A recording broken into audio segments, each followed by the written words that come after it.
RSS வந்து எந்த எல்லைக்கும் போவாங்க. ஒரு தங்களை வந்து மக்கள்கிட்ட ரீச் ஆகணும் அப்படின்றதுக்காக எந்த எல்லைக்கும் போவாங்க. அல்டிமேட்டாக அவங்களுடைய அஜெண்டா அப்படின்னு பார்த்தோம்னா அகண்ட பாரதம் எல்லாரையும் ஹிந்து அப்படின்ற ஒரு ஐடென்டிட்டி கீழே எல்லாத்தையும் இணைக்கிறது. அதுலேயே பல முரண்கள் இருக்குது. இப்போ ஜாதியை பற்றி அவங்க பேசாமல் இருக்காங்க. இந்த மாதிரியான பல முரண்கள் இருந்தாலும் ஓவராலாக இதுதான் அகண்ட பாரதம், ஹிந்து ஐடென்டிட்டி, அதை கன்சாலிடேட் பண்ணுறது அப்படின்றது தான் அவங்களுடைய அடிப்படை வேலையாக இப்போ வரைக்கும் வச்சு பார்த்துக்கிட்டு இருக்காங்க.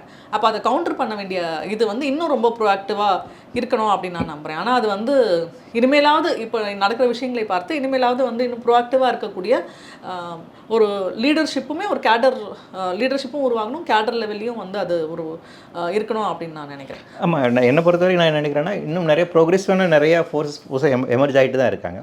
ஸோ அப்படி இந்த மாதிரி மல்டிப்புளாக இருக்கக்கூடிய புதிய புதிய தலைமைகள், அமைப்புகள், ப்ரோக்ரெசிவ் பார்ட்டிஸ், அதுதான் இதை வந்து ஒரு மக்களை வந்து இன்னொரு அடுத்த ஸ்டெப் கொண்டு போகிறதுக்கான ஒரு பாசிபிலிட்டிஸ், அதுக்கான ஒரு வாய்ப்பு இருக்குதுன்னு நினச்சேன். ஸோ அந்த இது நடக்குது.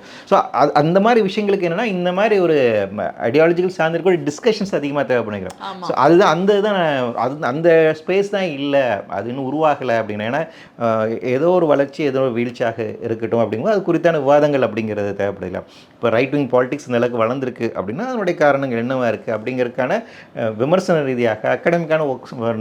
நமக்கு அதனுடைய போதாமைகள் இருக்குது அப்படின்னு நினைக்கிறேன். ஸோ அது பரவலாகாத வரைக்கும் இந்த ஒரு பிரச்சனை இருக்குங்க. நான் வந்து எனக்கு சாய்நாத்தோட ஒரு தடவை வந்து நல்லக்கண்ணத்தோடதையும் சங்கரையாத்தோடதையும் சேர்ந்து இன்டர்வியூ பண்ணேன். 2020-21 அந்த காலகட்டமாக இருக்கும். அப்போ 2 பேருமே வந்து பயங்கரமாக பேசிகிட்டு இருந்தாங்க. ஏன்னா like almost 80 years experience in public life 2 பேருக்கும். அவங்க பேசினதெல்லாம் கேட்கும்போது அவ்வளவு என்ன சொல்கிறது, நமக்கு புல்லரிக்கிற மாதிரியான பல விஷயங்கள் வந்து அவங்க பேசிக்கிட்டே இருந்தாங்க. நான் கடைசி கேள்வி வந்து கேட்டேன், இந்த மாதிரி இவ்வளவுலாம் கிராஸ் பண்ணிட்டு வந்திருக்கீங்க, இன்றைக்கு இருக்கக்கூடிய சூழல், இந்த மாதிரி மத்தியில் இருக்கக்கூடிய அரசு கம்ப்ளீட்டாக நம்ம எதை அகென்ஸ்டாக ஃபைட் பண்ணிகிட்டு இருக்கோமோ அந்த ஐடியாலஜி தான் இன்றைக்கி இந்தியாவே ஆண்டு கொண்டு இருக்கிறது அப்படின்றது. தமிழ்நாட்டில் அவங்க வந்து டெஸ்பரேட்டாக ட்ரை பண்ணிகிட்டு இருக்காங்க, ஏதாவது பண்ணி தமிழ்நாட்டில் இடம் பிடிச்சிடணும்னு ட்ரை பண்ணுறதெல்லாம் உங்களுக்கு வந்து அச்சமூட்டுறதா இல்லையா நான் கேட்டேன். பாரன்கே வந்து ரொம்ப அழகாக ஒரு பதில் சொன்னார். நாங்கள் வந்து எமர்ஜென்சியை பார்த்துருக்கோம், அதுக்கு முன்னாடி பிரிட்டிஷ் மக்களையும் பார்த்துருக்கோம். அதெல்லாம் நம்ம அந்த அந்த காலகட்டத்தில் அவங்கள ஜெயிக்க முடியும் நாங்கள் நம்பலை, ஆனால் நாங்கள் ஃபைட் பண்ணோம். இன்றைக்கி அப்படி இருக்குது, நாங்கள் ஜெயிச்சிருவோம், நம்ம ஐடியாலஜி ஜெயிக்குன்ற நம்பிக்கை எனக்கு இருக்குது அப்படின்னாரு.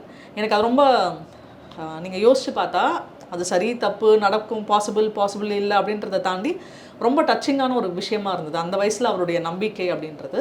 இன்றைக்கி இருக்கக்கூடிய நிறைய இளைஞர்கள்கிட்ட அது இல்லை அப்படின்னு ரொம்ப சினிக்கலாக ஃபார் சம் ரீசன் சோஷியல் மீடியாலையும் பார்த்தா சினிக்கலான ஒரு அப்ரோச் தான் இருக்குது.